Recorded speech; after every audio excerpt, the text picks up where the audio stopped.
I don't exercise.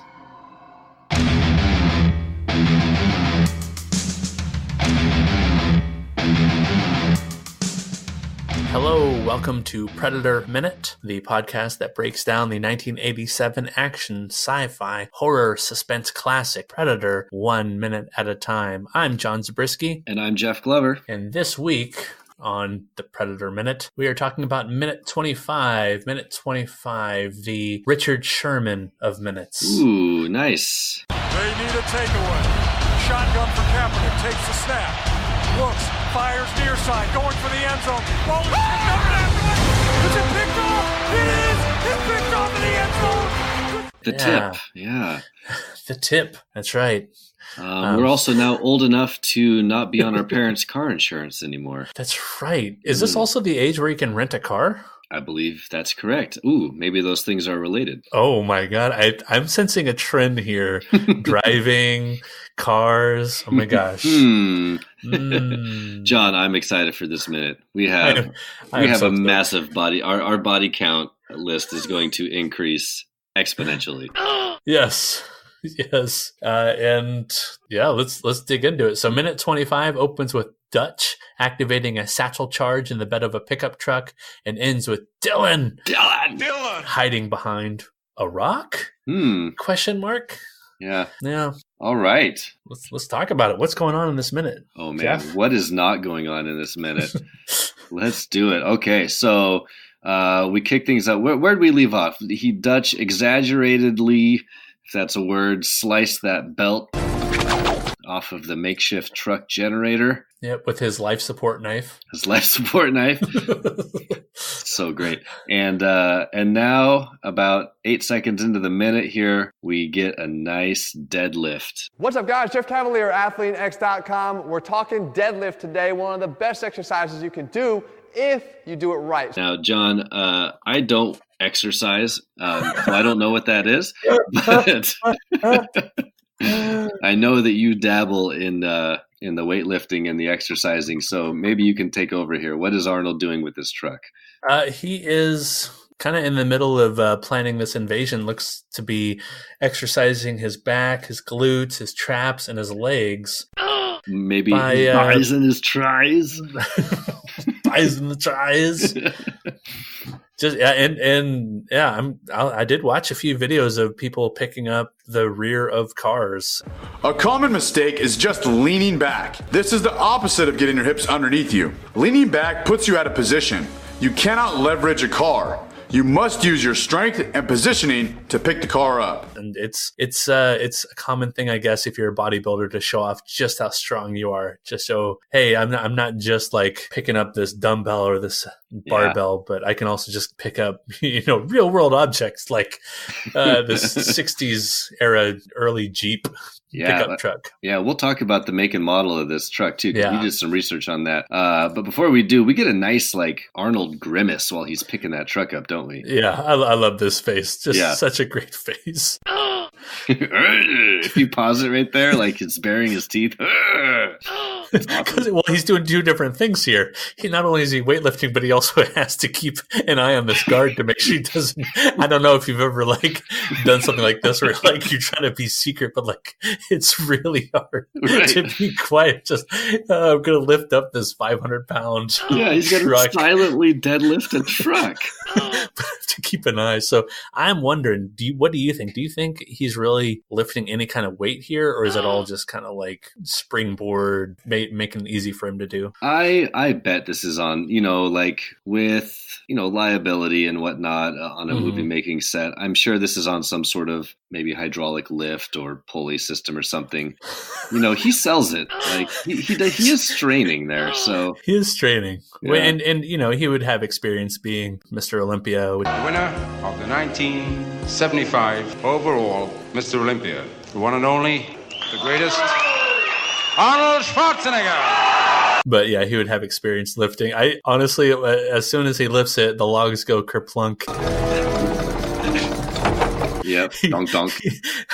I just keep watching. I just keep clicking back to him, just kind of, again, keeping his eye on the guard who doesn't have his facing who has the wrong his back way to him, and Arnold gives this great like push, like, well, it's not mine anymore, of the pickup truck down the hill. I don't know if you've watched this a few times. Yes. But he totally does this, almost like you're pushing your kids down the hill on a sled.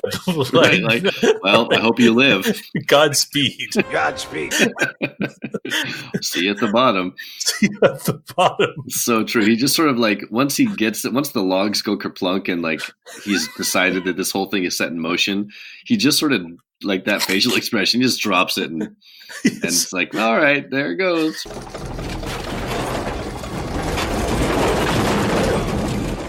You know what else it reminds me? It reminds me of like if you ever helped someone move a couch or something like that, and you have one end and you're totally like, oh crap, I don't have this anymore. And you just kind of have to like let it go because you just can't hold your end anymore. And you just have to just give up in that moment and admit to the person that you're moving with, like, I don't got it. He even does the thing with like the body language thing where once he's letting go, he like kind of sticks his butt out a little bit. Right. It's a blink and you'll miss it. Just like this. Oh God, I don't have it anymore. Right. It is like a giant fucking truck. Like, it's crazy. So speaking of like deadlifting a truck silently, we get a nice shot of the guard who's sitting in the wrong direction. And if you watch this very slowly, you see his eyes shift over. You know what I'm talking about? Over. Yes. Is it happening yet? Like he's just waiting for his mark. Yep. And then it starts to roll and his eyes shift and then they cut to like a side shot and his head turns. He's like, oh, the truck is rolling. I didn't notice all the commotion that was happening back there for the last 30 seconds. The logs are all dropping down and the board is flying up. He's already chopped the belt off. He deadlifted the truck. We have, for anyone following along, we've been trying to give clever names, silly names to some of these henchmen, these guards. Juan Valdez. Little Smoky. Mm-hmm. And we were talking off pod, and I kind of said he had a slight resemblance to a movie character. Yes, you did. Yeah. So I think he looks like, if you're a fan of the Goonies, I think he looks like Mama Fratelli with a mustache. What the hell are we doing here?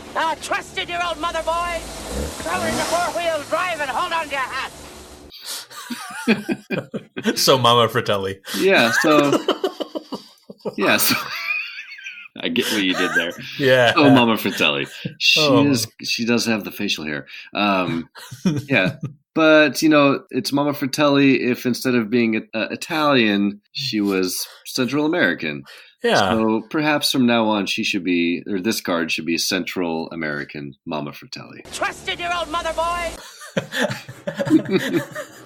By far the longest name. Yeah, maybe CAMA for short. No, CAMF. Sorry. Right. CAM. Camp. Yeah, camp. It's camp.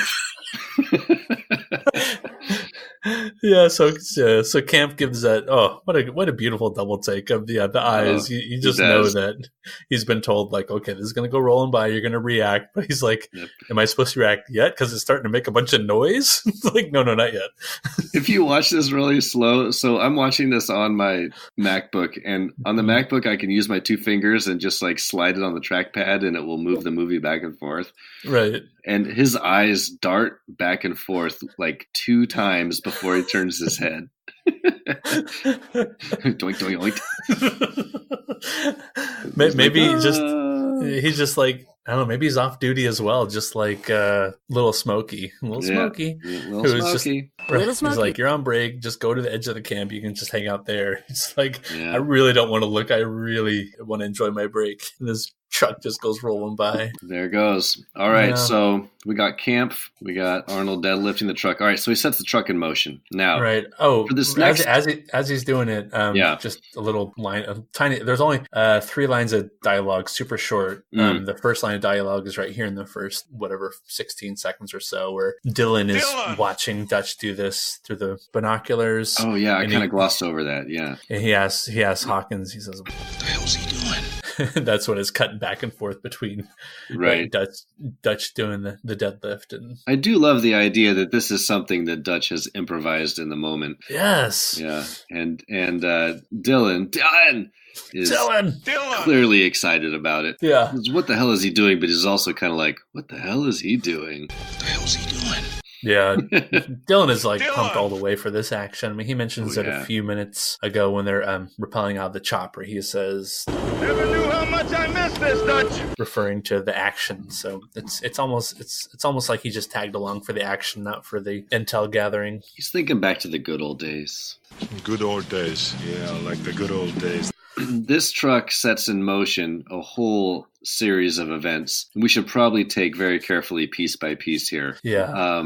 Before we get to the explosion, did you want to talk about this Willys Jeep? Is that how you say it? Willis? I think it's Willys. Okay, I think that's how I've heard it pronounced too. Willys. I have the little Wikipedia entry out from here because our good friends over at the Internet Movie Cars and Trucks database. Wow. So we have like along with I never knew all these databases existed. Yeah, who knew? There's the guns or the firearms or the cars and trucks, and there's the aircraft, and we talked about the aircraft one way back when in the beginning of the movie. This is the Willys Jeep truck. It's a very customized paint job. From the looks of it, it's been quite aged here in the jungle, which makes sense. I think it has quite the modified bed. Modified is used loosely. It looks like the metal part of the bed right fell off, and they replaced it with like what looks like my dad's trailer. Honestly, it's like this kind of like a metal frame with like these 8x2s slatted on the back. It is pretty great when Arnold lifts that up and they pull the camera down underneath, and you can see the suspension there, and you can see the drive train spinning. Like they definitely like actually used a Jeep and got it like spinning for this scene. Like it's pretty cool prop. Yeah, it's really cool, and I really like the uniqueness of this vehicle. You're not going to find Jeep pickup trucks anymore because they stopped developing those in the mid '60s. Yeah, which I wonder where they got this one. Right, this movie is using at least a 20-plus-year-old truck, which I mean I think it's just perfect for this scene because right you're looking at this thing thinking like, oh, what a piece of junk. What a piece of junk. Right. Well, we've talked about how they pulled in like hundreds of extras, like locals, right, to help work on the production. Maybe there was, McTiernan, it sounds like, had an idea for this on his own that was not in the script. And perhaps he asked around or just found this locally at a junkyard or just privately for sale, who knows, through one of the extras that were working on the set. I could see that being the case. Yeah, I like that possible origin story for this truck. Like, hey, we have this old truck, you want to use it? I think it's neat also because these being possible Soviet sympathizers, if you talk about communist countries like Cuba or North Korea, Soviet Union, one of those visual standbys you have with those countries when you're looking at the culture and infrastructure and the vehicles is you'll see like these really old vehicles that are still maintained, still kept up because they're not like doing a lot of outside training with other countries and upgrading their technology a lot. And you'll see these kind of brightly multicolored vehicles, and that's what this brings to mind. Yeah, that's cool. I will say one of the funny comments that I was just having the same thought here when I was reading the car database here. One of the comments about the truck is that it says it runs the water pump for the terrorist encampment, literally a pickup truck. So this has multiple meanings. It's picking the water up for the guerrillas here, but then also, of course, Dutch is picking up the back of this truck. Picking up the truck. Yeah, nice. I named this episode Pickup Truck many weeks ago when I was mapping out everything for the podcast. Oh, that's awesome. All right. So should we get into this? Yeah. What's Blaine saying when he's seeing this? I love Blaine's reaction. I love his delivery of this line. So so Arnold lets the truck goes down the hill. We get a quick shot from behind. It's like a silhouette of two of our crew up in the trees. I think it's supposed to be Blaine and Mac. I don't know that the other guy's Mac. I don't think the other guy's Mac. I have more on that a little bit later. It doesn't really matter other than we get to see a quick shot of their perspective of the Jeep, like zooming across the camp, which is kind of cool. Yeah. And then it quickly cuts back to Blaine, and he just goes, "What the fuck? What the fuck?" With just such great delivery. I listened to it over and over again when I was preparing for this. What the fuck? I'm going to listen to it again right now. What the fuck? Oh, it's what the fuck? What the fuck? I just love this is their leader. This is their their inspiration for being on this team and for going on these deadly missions. And he's totally just making it up along the way. I know. Just totally puzzling his team. Just like, what the fuck? I can't believe what I'm seeing. Like, what is happening? This is not the traditional storm the camp kind of scene. Yeah, they go to great lengths to show us that the team knows exactly what to do. Arnold gives them all these quick instructions: go here, go there, go there. They all go do their thing. Boom, boom, boom. They're super efficient, great. And then Arnold, the leader, says, "You know what? let's just roll a truck filled with explosives into the middle of the camp. That's how we're going to start this off." So Blaine's reaction is kind of perfect, because if I was there, I would be saying, I would probably have the same reaction. What the fuck? What the fuck? Right. And again, just the fact that he's not the newbie. Blaine is well seasoned with Dutch's team. Obviously, and just to have him reacting in such a way is just catching us, the audience, off guard as what's going to happen next. Like, I can't believe this is how we're going to start this operation. What the fuck? Yeah, so the truck zooms off. Blaine says, "What the fuck? What the fuck?" Mm-hmm.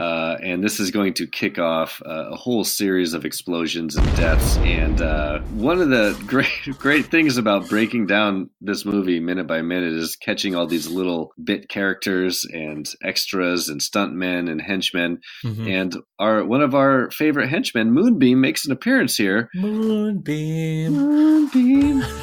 Tries to save the day. Yeah. Doesn't he? Yeah, he jumps in the Willie's Jeep. I still cannot understand. I guess he was trying to jump in to hit the brake. I would assume that since this was being used as the motor for a water pump, that the rest of the truck was probably not functional. No. But Moonbeam, in the moment, he says, "I'm peace on earth. God is love. I'm going to try to save everybody."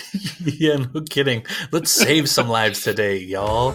Oh, man. He hops in there. Moonbeam. It just crashes right into them. If you watch it, too, like immediately after he gets in, he closes the door and looks up and goes, "Ah!" Wait, does he close the door?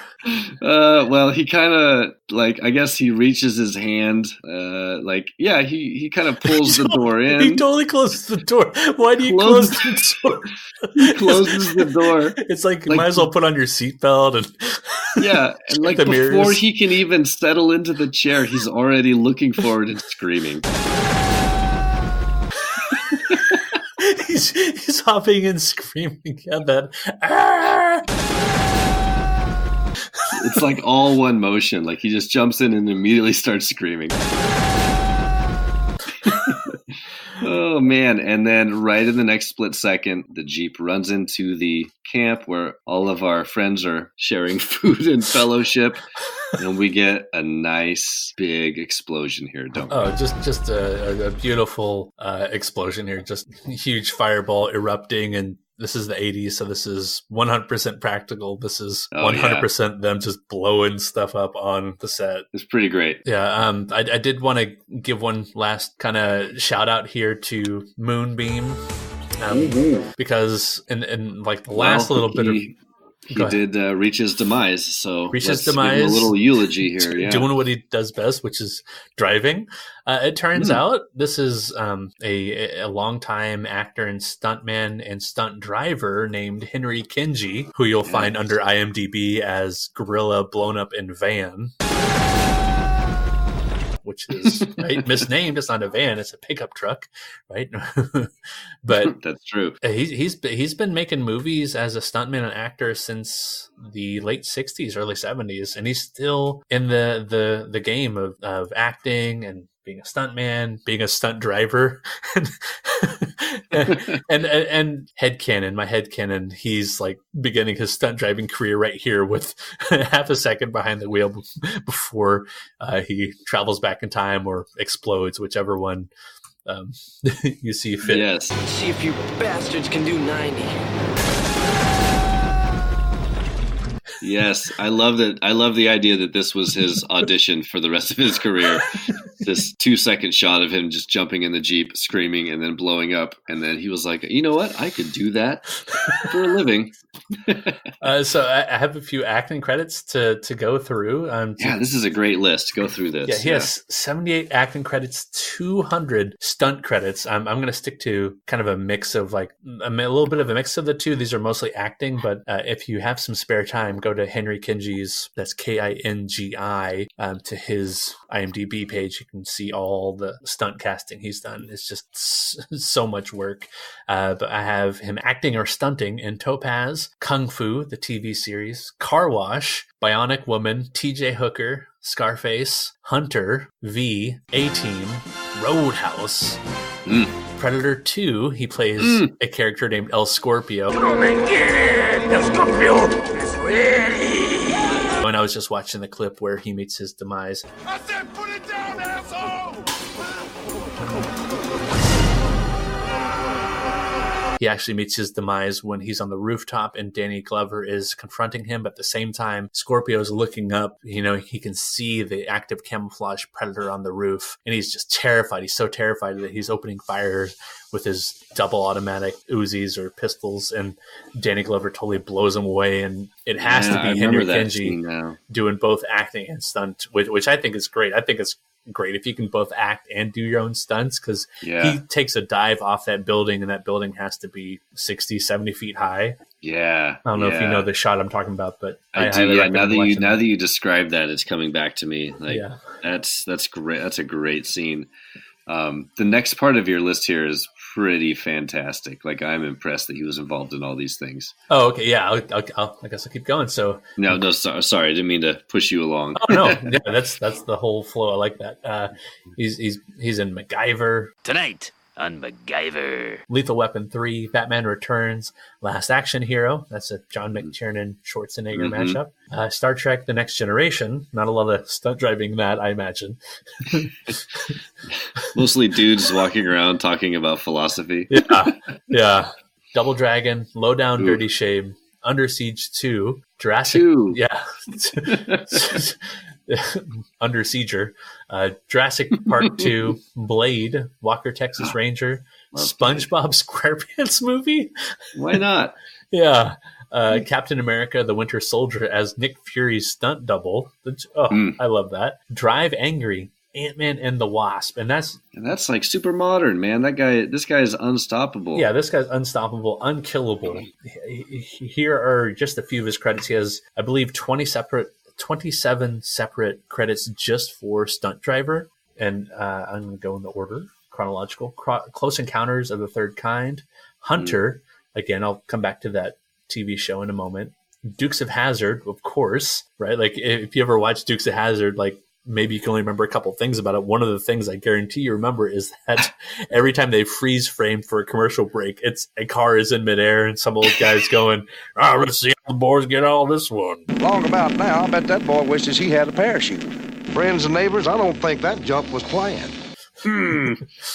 What are they going to do to get out of this jam? And one of the drivers is going to be this guy, Moonbeam, driving those cars over the ramps and into trees. You can look up Henry Kingi versus Tree, and it's just him launching a police car into a tree.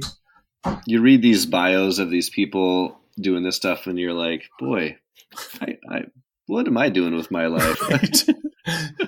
I could have been in all these movies. And all you have to do is just do some stunts, and they're not, don't necessarily see your face, but you're still working constantly. I think Patrick talked about that. Cousin Patrick Zabriskie talked about that a few episodes. If you can find your niche, just go with it. I mean, I'm out of shape and I don't exercise, but I could do all this. You can drive a car into a tree. Sure. Or into a camp. Of course, he has stunt driving credits with A-Team. A lot of A-Team cut-ins with this movie. Matrix Reloaded. If you remember Matrix Reloaded, that was the one with the big highway scene. Yeah. Date Night, Fast 5, the Total Recall reboot, Furious 7, Ant-Man and the Wasp, and Venom. All this stunt driving. If you watch interviews with them, the dude is in like fantastic shape and just seems like a really, really cool, relaxed guy. He's just very calm, being really nice to everybody. There's a shot with Roscoe was supposed to jump into a tree. And for a few days, Paul kept telling me, well, I want this car to land up in the tree. And I'm thinking, how's this car going to land up in top of the tree and just sit there? He said, well, I found this tree. It's got a Y in it. I want you to land right there. I'm thinking, Paul. So for 3 days, I'm walking around trying to figure out how am I going to land the car in the tree. And I was getting upset because I'm saying, Paul, that's not possible. You want me to come in with some speed and land in the tree? It's not going to just go up, stop, and sit in the tree. And I said, all right, I'll show him. Boom, and I hit the tree. Bam! I went up into the steering wheel, separated my ribs, damaged my pancreas, broke my neck, and I showed him. What a horrendous crash that was. See, it pays to buckle up. Moonbeam, man. He's Moonbeam, man. It's like we named him without knowing all this good stuff about him. Some little trivia about him. He's the co-founder of the Black Stuntmen's Association. So giving the recognition to black stuntmen.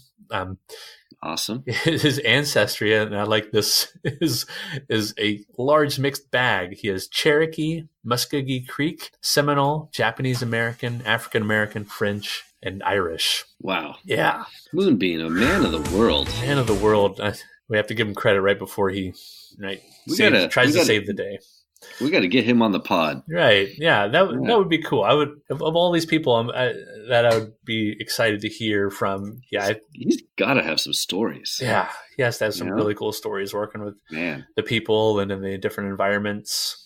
Cool. Well, good research. Hey, thanks. That was an awesome find there. Yeah. Henry Kingi. Check him out. So, yeah, like you said, this is where, right, once stuff blows up, we just go nuts here, just with everything that's going on. And to kick it off, we get Dylan saying, "Showtime, kid," to Hawkins. Showtime, kid. And then shit starts to go. So, should we just kind of break this down like explosion by explosion and kill by kill here? Yeah. Let's do it. All right. So why don't we take turns? Okay. So the first one, or the first little cutaway here, we get Arnold mean mug in the camp and chucks a grenade over his head, lands. Are we to assume this is the fuel dump that he was talking about earlier? Yeah, he said he hit the fuel dump. He throws the M67 grenade there and like several explosions happen. And if you pause it right between some of the explosions, you'll see a couple barrels about to go up. There's some symbols on them. I can't read what the lettering is under the symbols, but the symbols themselves look kind of like a skull and crossbones. Yeah, okay. Yeah, and so we get like, it's that classic 80s thing where like you get the initial explosion from Arnold's perspective, and they do a quick cut to the building, and it's like a massive explosion right in your face. This is a massive explosion. Yeah. And you're right, you can see some barrels there. We get a nice shot of two guys in fatigues that have to dive to the ground. Cuts back to Dutch, and he fires again. Yeah, this time he's firing his underbarrel grenade launcher, the M203 grenade launcher. And this is just a wonderful shot. He shoots, and then he immediately ducks behind the tree. And from his perspective, you can see, if you freeze frame it again, right, because this is where all the action happens, you really have to do a lot of freeze framing to catch all the details. But he's blowing up what looks like a 2-story palapa. This thing is huge. Yeah. I mean, is gigantic. And I think the pyrotechnics are so intense that he is partly just involuntarily reacting by leaning against a tree again, unless that's some kind of insert shot. But I don't think it is. I think that's him just reacting to the explosion like, whoa, like that was so huge and so hot. It's got to be hot. Yeah. But yeah, it's a blink and you'll miss it. What all they're blowing up, but you're seeing fuel dump. You're seeing this humongous palapa he's blown up, and right coming out of this humongous palapa that he just destroys ruthlessly, we get a nice guy flying off a springboard, don't we? Off a springboard, then onto like a leaf covered mattress, I'm sure. Oh man, it is a good move. Like he gets up high. Yeah, that's some 18 level stuff there. Yeah, he flies up, his gun flies out of his hand, does a front flip, lands on his back in a pile, quote unquote, pile of leaves / mattress. So good. Oh, that we're going to come back and talk about that guy again in a second because they reuse the shot later. Yeah. Oh, yeah. And so then it cuts to right after flaming guy lands, we see a whole bunch of gorillas running in the foreground, and then a couple gorillas on fire just kind of wandering around. Oh yeah, like they got stuntmen in the suits, and they just lit them on fire, and they're like waving their arms in that classic like stuntman on fire way. Yeah, one guy kind of looks like he's supposed to be on fire, but he's not on fire. The way he's kind of walking, he has that same kind of like, oh, what is happening to me walk, but he's not on fire. And a dude right behind him, though, is totally covered, totally immolated. That guy's engulfed. Yeah. It's just like two engulfed guys, just to really give it some depth, give it some... I know. It's almost like those guys are like too engulfed. Like, whoa, this went further than it was supposed to, everybody. Stop, drop, and roll. Oh man. Okay, so going past the guys on fire, now we come to the kind of a random shot of this guy. He looks like a white guy. Yeah. It kind of looks like a tourist who's lost a little bit. He's like, what the hell is going on? Like in the background, there's like flameage, and he's obviously at the chopper door trying to figure out like what is going on all of a sudden. Like, was he waiting at the chopper ready to go or what? I don't know. Clearly not South American, just like looks like your average early 80s, I don't know, 40-year-old male. I was arguing that he looked quite a bit like the hostage who was executed in the scene by Sven Ole Thorsen, the Russian officer. And they just do a quick shot of him, and he like is turning his head back and forth, like looking all confused. And he's got this really kind of weird like grimace smear on his face. I don't know. Yeah, it's like he's squinting, but like maybe it's so hot, like that's kind of the face you make when you have that much intense heat around you. I was trying to think of a good name for this guy, and I have to admit, everybody, I couldn't come up with one. He reminds me of someone. He looks like every, I don't know, character actor from the mid 80s ever. The way his face is like grimacing, he kind of looks like how Arnold looks in Total Recall when he's on the surface of Mars. Get your ass to Mars. Without the helmet, and his face is getting all fucked up from no oxygen. Okay, I think we'll just call him Mars for right now. So it's just Mars guy. Yeah. Get your ass to Mars. I don't know. He's just like, he looks around. He's all confused, understandably. Yeah. And so we cut away from Mars guy. Get your ass to Mars. Mars guy. And we want to take this next one. We get a nice shot of who's this getting in the action. So this little Panchito just reaching out with some love with his own custom grenade launcher. He is firing one of his, who knows what kind of caliber this grenade launcher is supposed to be, because as I've talked about in a previous minute, this was custom made for the movie. It's actually like, it has the midsection of like a large flare launcher, and then has the handle and the barrel of a totally different gun. This basically not handheld, like submachine gun handle and like the total custom barrel. So who knows what he's supposed to be firing, but it's explosive and it's delightful. Some sort of grenade style launcher here. Yeah, and he ends up blowing up the same exact guy that Dutch just blew up 7 seconds earlier. I love that. He fires it in there, and they do a quick cut, and it's the exact same shot of the guy flying off the springboard. The main difference being that the second time, the guy gives this great yell, this, "Whoa!" Yeah, that is an awesome death scream. Yeah.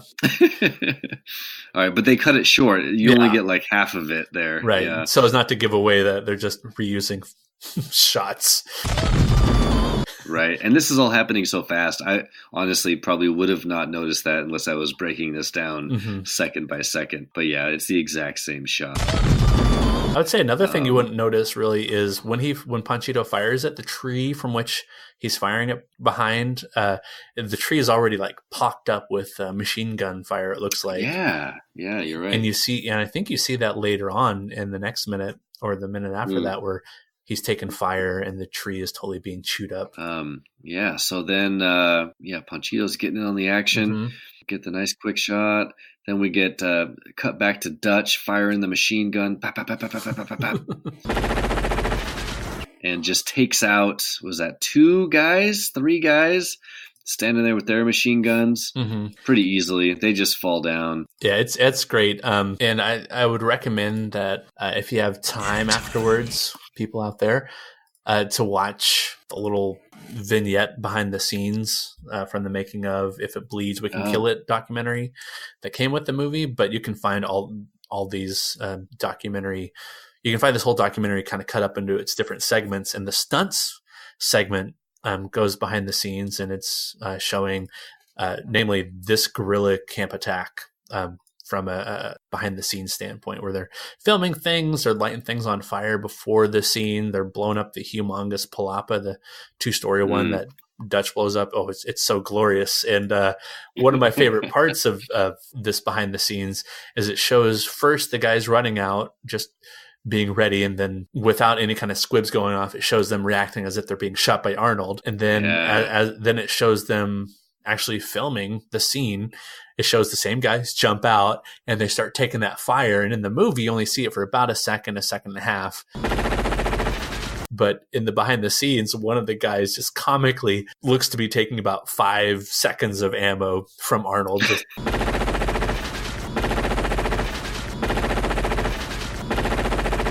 And he's just standing there before he falls down. Yeah. Oh, that's awesome. Like, we need more death wobble. We need more death wobble. Yeah, and it's super quick in the movie. It's like half a second. Yeah. Takes him out. Yeah, we get another quick shot of Mars guy. Get your ass to Mars. Looking over at the explosion. And, we get a little over-the-shoulder shot of these 2 guys with the palapa just falling down behind them. That's pretty great. Their camp is falling into quick ruin and debris. And they're just hilarious. So, like, looking behind them as they're firing straight ahead. They don't know what to do. Yeah, they're just shooting off in all directions. Just Yeah, and I like, for whatever reason, it probably not intended, but it makes me think of Billy recounting what happened to the Green Berets earlier when the Predator was attacking. They said they were firing in all directions. There was a firefight. Not sure. So if a guerrilla tracker comes to the camp later after it's been blown up, is the guerrilla tracker going to be saying the same thing? They're firing in all directions. Right. Yeah. So we get like these 2 guys firing in all directions, and then a quick shot of 2 other guys around a bunch of sugar bags again, firing in all directions. Just and that kind of brings the minute to a close. They come back to Dutch, who's behind his tree. Hold on, let me revisit real quick. The guy shooting from the sugar stack is like they're both looking opposite ways. What do they do? They turn and fire back in like the opposite direction. So they're basically like taking turns firing in the same place. Oh my god, it is ridiculous. It is so good. They just don't know what to do. This is fantastic. And it comes back around to Dutch, and we get him back at the tree, and he's been watching this whole time, presumably ecstatic, and he kind of runs off down the hill, and then the minute ends just with a quick shot of Dylan, and that's that. Dylan, we don't know what's going to happen next. I think he's possibly going to hop into the action, into the fray at the beginning of the next minute, so we'll catch up there. But one of the things I wanted to make note of before I dive into all the filming of this scene is a little shout out to the Field Manual for Jungle Operations, Army, 1982. Yeah. There's a whole section called the Fighting Load for an infantry platoon conducting operations in jungle terrain, as in what would the average soldier be carrying as part of jungle operations. And it goes a great deal into the nitty-gritty of you need to have bug repellent, you need to have band-aids, a compass, a watch, different kinds of weapon loadouts they give. Namely, one of the things that it's markedly absent is binoculars, just like I mentioned a few minutes back. Now, do you want tiny binoculars or giant binoculars? I know. I was totally expecting this to mention binoculars, but binoculars are definitely absent in this loadout. But one of the things that it mentioned was you are going to be carrying explosives in the jungle, namely C4, claymore mines, trip flares, concussion grenades, CS munitions, and CS is tear gas. And in the loadouts, it mentions that every soldier should be carrying 2 fragmentation grenades, 2 frags, and you can see Arnold activating one of his fragmentations. It doesn't mention the satchel charge. It doesn't mention a minigun, old painless. Those aren't standard issue. Not standard issue. They're not general issue.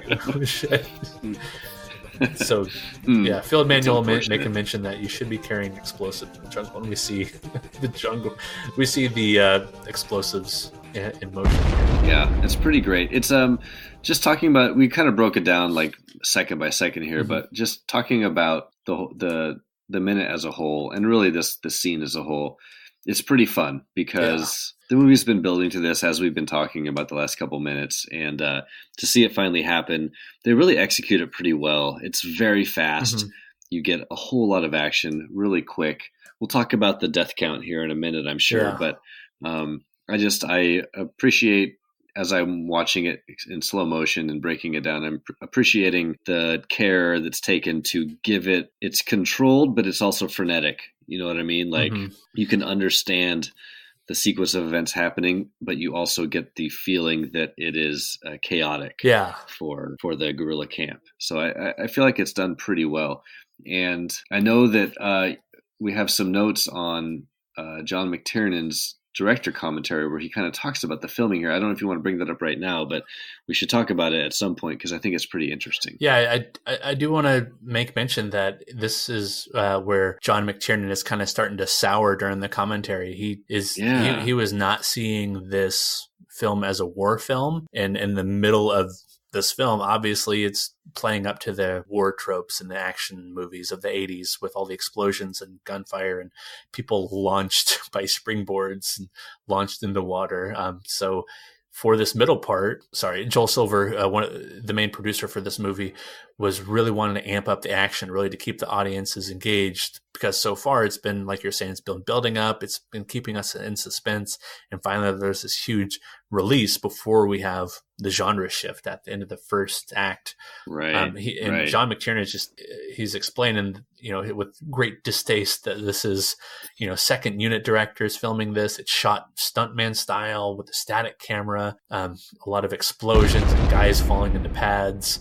He explains that the guy who filmed this, the second unit director, Craig Baxley, had done a lot of work on the A-Team as a stunt coordinator. And John McTiernan goes on to say doesn't like this kind of stuff. He wasn't a very good sport in doing this. He was arguing all the time with Joel Silver, saying this isn't a war movie, this is a horror movie, and all the while Joel Silver saying more intense, faster, and we need to blow stuff up, more bodies, more blood. And John McTiernan comes across as a little bit of a douchebag, pretentious hipster artist. Like, I'm all about the moving of the camera and connecting shots, and everything's dynamic, and I'm rack focusing, I'm doing crane shots.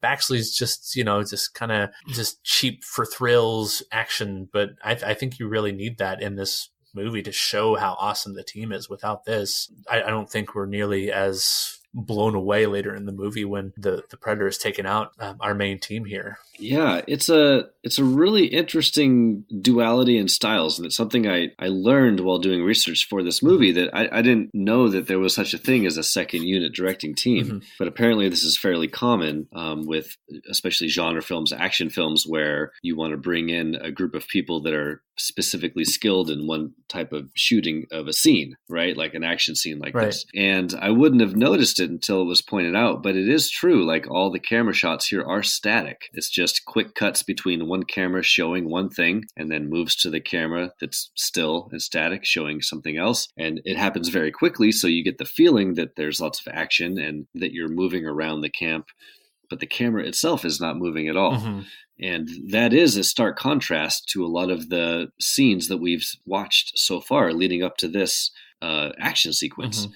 We've talked a lot about how he had the long one takes and the crane shots and all the stuff that he did previously. So I think that's interesting. I, on the one hand, kind of understand his gripe. Like, as an artist making this film, I can understand why he didn't really agree with the choices being made. At the same time, I think you're absolutely right. Like, for this type of sequence, I think the choice is right. Like, it looks good.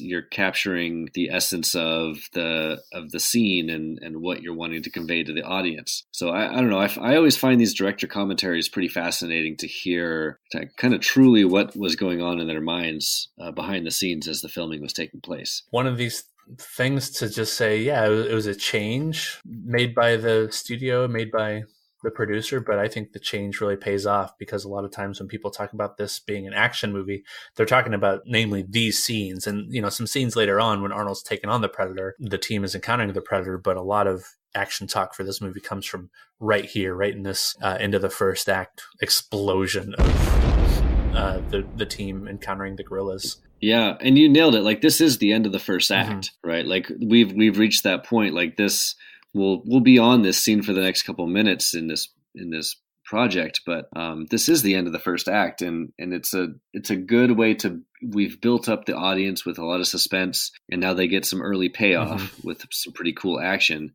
And then it's going to shift gears into more of a genre-focused film, more of a horror film, a sci-fi film in the second, half, second 2/3. But the first 1/3 of the film really has been built up as being an action film. So I think the payoff here makes sense. And I don't think there's anything wrong with juggling genres in a movie. I think that's interesting and makes for a great film. Yeah, and just to give Craig Baxley some credit here, he's someone who, in the IMDb trivia, it's one of the things it mentions is that he's well known as being extremely well organized and very loyal to his crew members. One of the parts about this little stunt segment of the making of documentary for the movie, it's explaining how he has this whole shot list for scenes like this, meaning, it's a very detailed list of like, okay, first shot is showing this behind this perspective, and this is exactly what you see for how long, and this is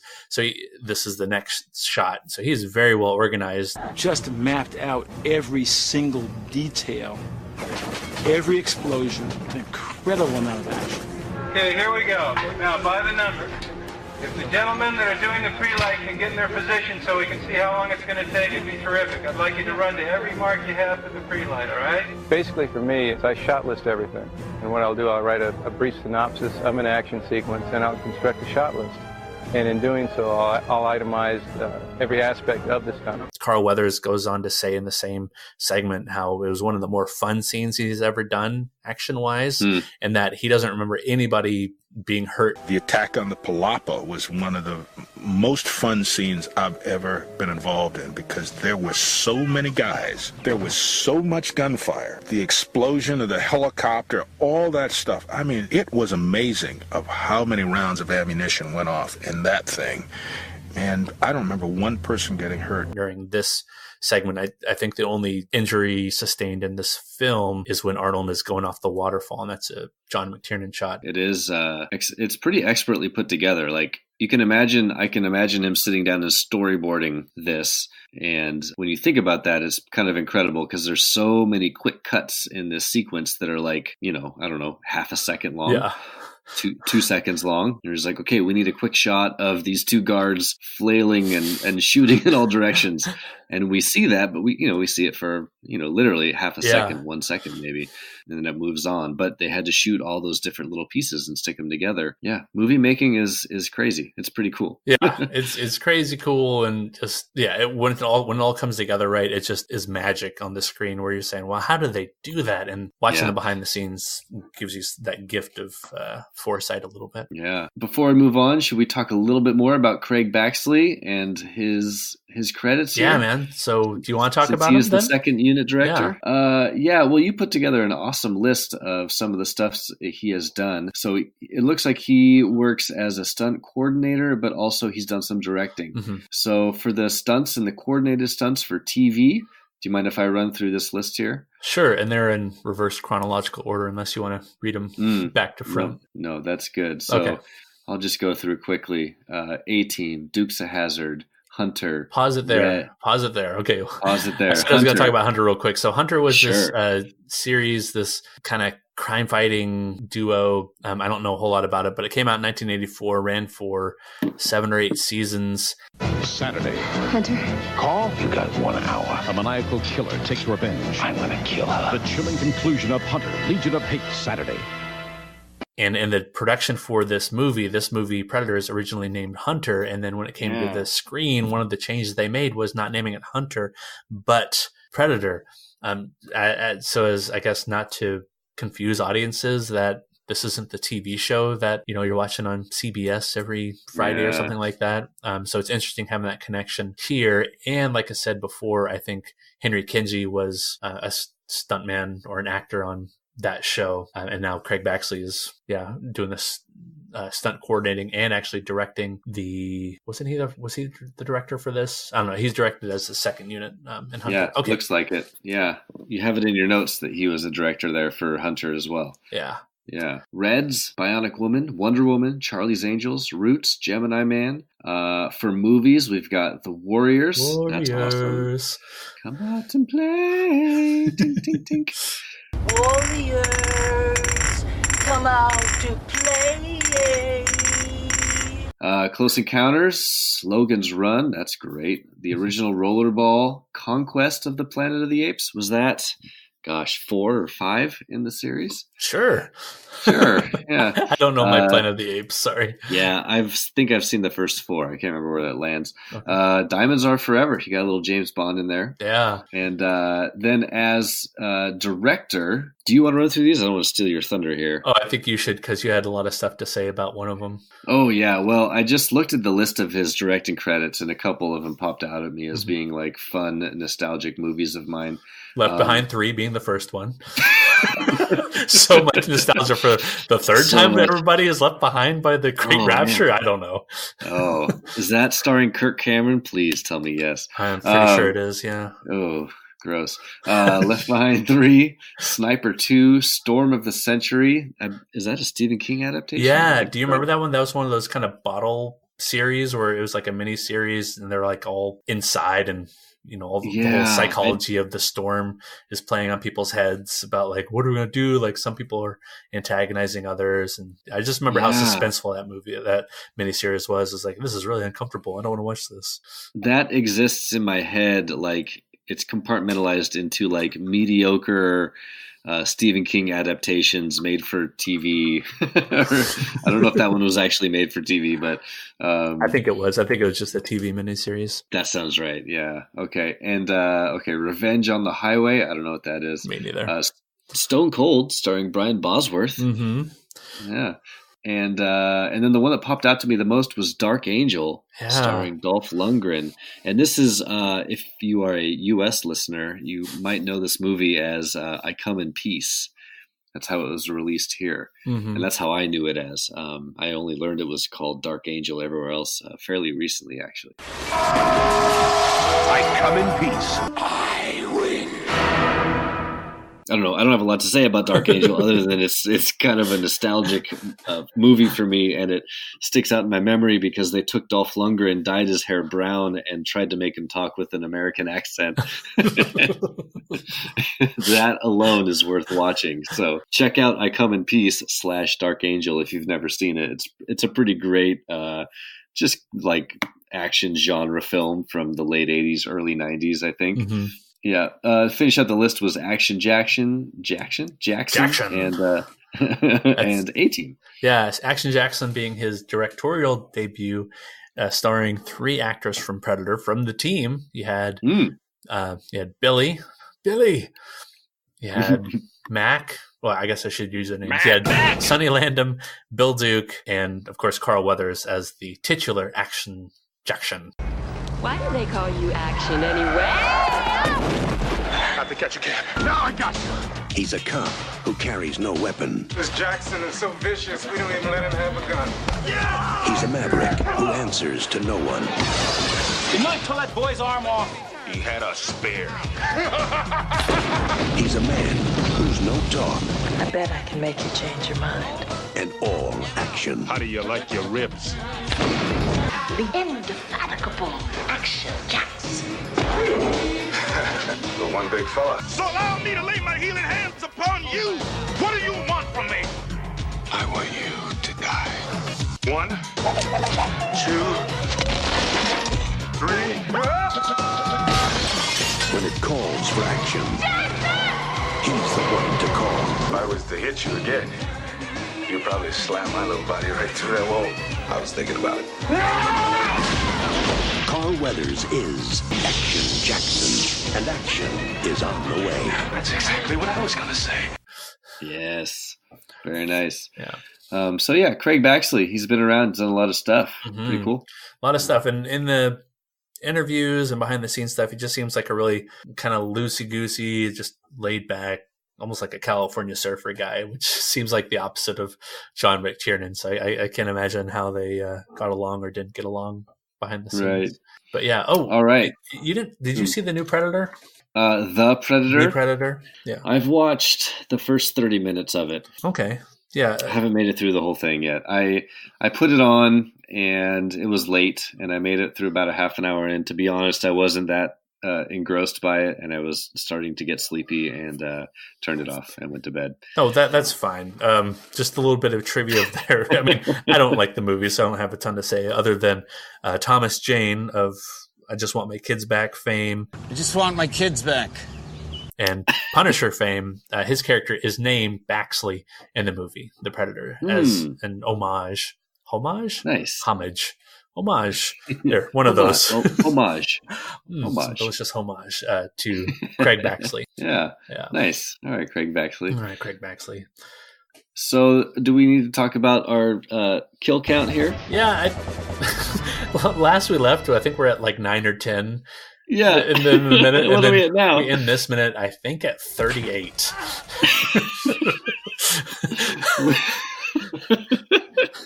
When I saw that, I started bursting out laughing.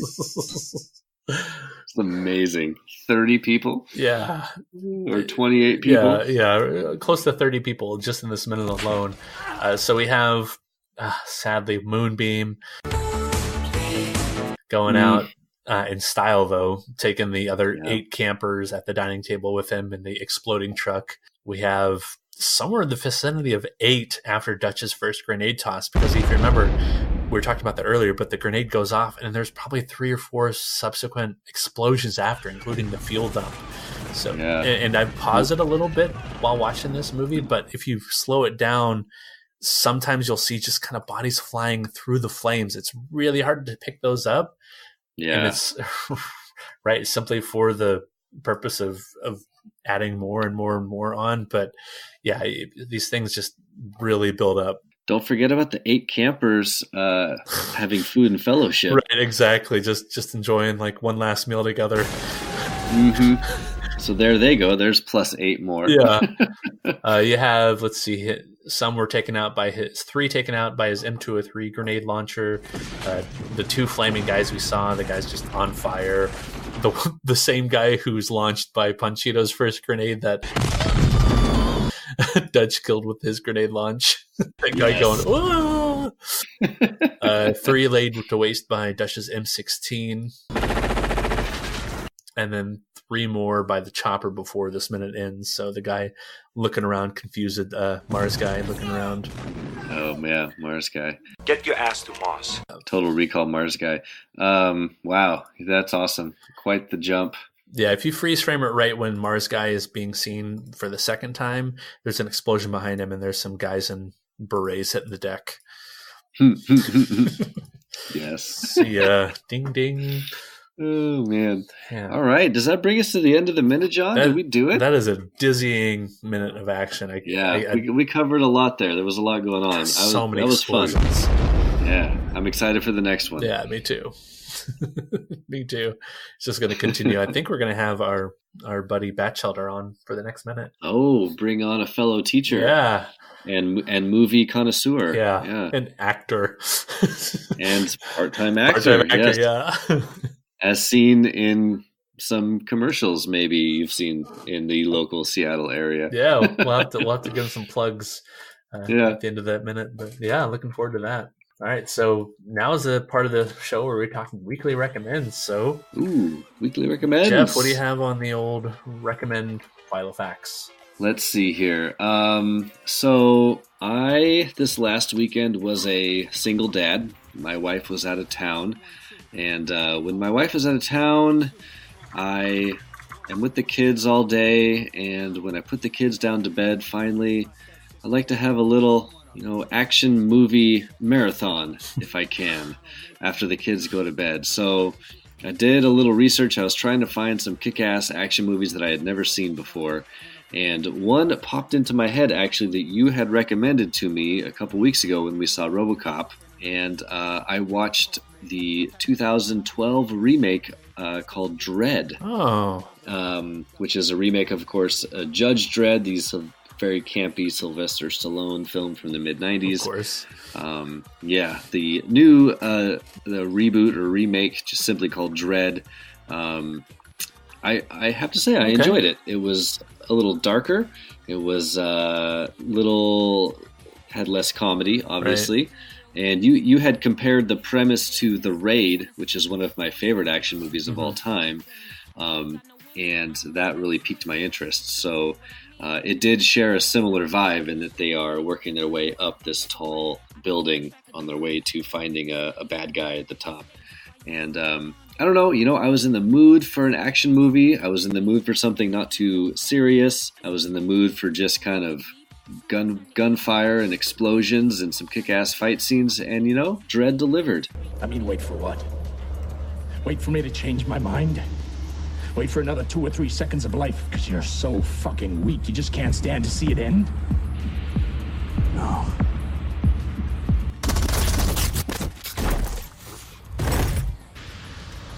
Wait for her to shoot you. So if that's the mood you're in, I recommend it. I'm not going to go out and say it's a masterpiece, or I'll cut that to say you said it's a masterpiece. It's a masterpiece. Don't cut this to say something like, I killed Ernest Milford. And don't edit this for your broadcast so it looks like I'm screaming, I killed Earl Milford. It's a masterpiece. I don't exercise. Right. But for what I was, I cooked myself a steak, and I had a glass of some whiskey on ice, and popped in some Dredd. It's a masterpiece, and I had myself a very nice evening. So awesome. And I when I'm thinking about that movie, I think it is something of a comfort movie when you have like a protagonist like a Dredd or like an Arnold, where you're thinking, the protagonist, the main good guy, is totally going to make it. There's no suspense there. I'm not worried about that. The good guys, they're going to live. We know they're going to live. It's this unstoppable force that I'm just curious how things conclude, how they solve the problem of these bad guys in the building. Yeah, they do bring in the Dredd's like little rookie partner. So you get some suspense there, not quite knowing, although you know she's going to live, like really. But, that's a good little element there. So it was fun. I had fun with it, which if someone was to ask me, how would you describe it? I'd say, it's a masterpiece. Pour a glass of whiskey and have a steak and have some fun. I'll have to revisit that one. It's been a while. But I guess my recommend, comes in a similar vein. It's a movie called 8th Grade. Okay, it's not a similar vein. It's a little bit different. But so you're saying we have a new double feature? We have a new double feature. I don't know what you watch first. The movies are just strike such a same nerve. Just can't get enough of that action from. Now, in all seriousness, I have been wanting to watch 8th Grade. We are both teachers, and we both have taught middle school for many years. So this is one that I'm curious to hear your review on. Let's see. I'm going to go off the IMDb summary because it's hard for me to kind of improvise a little bit sometimes. So sure. The IMDb summary for 8th Grade states, an introverted teenage girl tries to survive the last week of her disastrous 8th grade year before leaving to start high school.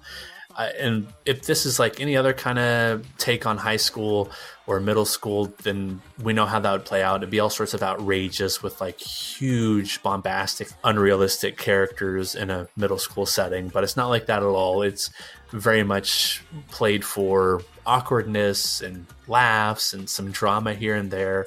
But it's following around this main character, Kayla, just like I said, as she's making her way through the last week of her 8th grade year before she moves on to high school. And it's showing her trying to come out of her shell a little bit and just how awkward that is. I imagine most people can relate to that in their middle school and elementary and high school years of being introverted and not fitting in very well, and just how that looks though in the modern age with all of our technology, our social media, shifting roles of parents and friends nowadays. And I think it's all juggled masterfully. And the lead actress, Elsie Fisher, does an awesome job portraying that awkwardness and trying to come out of the shell, but also trying to keep who she is intact. Yeah, that's the praise I've heard about this movie, is that it really weaves in kind of the way the youth of today have to deal with social media and the extra pressures that are put on them through those means.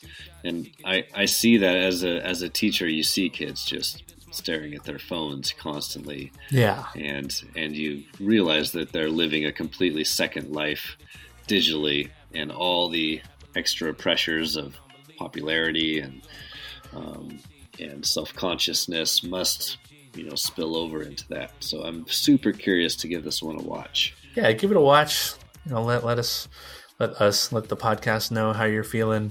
My wife was going to hop on and give it a high recommend as well, but she is away for right now.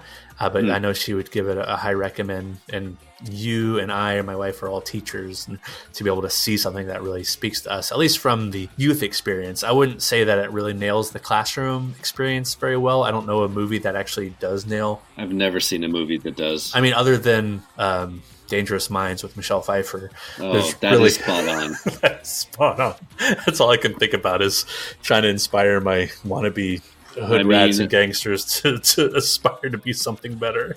I wasn't sure what to do my second day of teaching when I was in my first year, and then I thought of that, and I quickly went home and put on a leather jacket and listen to Coolio. I listened to Coolio. Sat in your chair backwards. Yep, I sat in my chair backwards and I said, "Hello, fellow kids," and they all listened to me. They all respected you, and they were immediately inspired. Realized their potential, yeah. But that's not right. That's a totally different movie. Anyway, 8th Grade, go check it out. It's on Amazon Prime right now. All right, I'm gonna have to check it out now. It's been on my list for a long time. Awesome recommend. You have to check it out. Okay. Yeah. Cool. So now's the part of the show where we find out where we can find ourselves on the internet. Yeah. So Jeff, where can we find you online? Well, you can find me being somewhat active on the Twitter machine at capital K Carl _ capital H Hungus 314. My name is Carl. Ich bin expert. I feel like there's been a lot of activity recently on Twitter in the Movie by Minutes community, which has been kind of cool.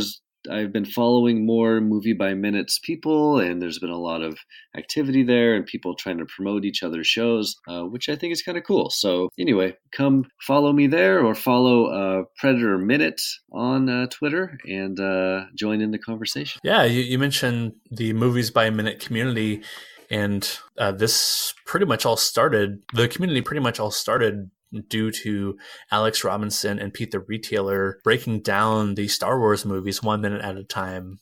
You can find them at Star Wars Minute. And if you go to the webpage for Movies by Minute, it's literally moviesbyminutes.com, you'll be able to find so far 119 different podcasts breaking down movies 1 minute at a time. So go out there and find a movie that you really like or a movie series, and there's a good chance that you can listen to someone breaking it down minute by minute. If you listen to Predator, right, if you're into other sci-fi things, right, there's a Jurassic Park Minute for you. There's obviously, like I said, Star Wars Minute, but there's Star Trek Minute, the Alien Minute, Back to the Future Minute. There's all kinds. I've been surprised and shocked by how many different movies have the minute by minute treatment going on out there. Yeah, so it's crazy. It's super fun. Yeah. Go try it out. Comedies, action movies, sci-fi movies. If there's a movie that you love, I would search because there might be someone out there doing a project. Yeah. I mean, maybe you're really into Predator so much that you want to listen to another Predator Minute podcast. There is another Predator Minute podcast, literally called Predator Minute. Shout out. I don't know how far along they are. They don't release weekly. They release 5 days a week. And I'm thinking they might be close to being done. So go check them out for some further analysis. And I think they incorporate a lot more drinking into their podcast. I think they talk about different drinks also. I think they have some bartending backgrounds or mixology backgrounds. Oh, that's fun. They do 5 episodes a week. 5 episodes a week. Incredible. So they're way up there in the episodes. Wow. But yeah, check them out. For Predator Minute, I'm John Zabriskie. And I'm Jeff Glover. And until next time, stick around and work out your buys and tries. Do some deadlifting. It's good for your glutes. Yeah. That's your butt. Put on your fingerless gloves.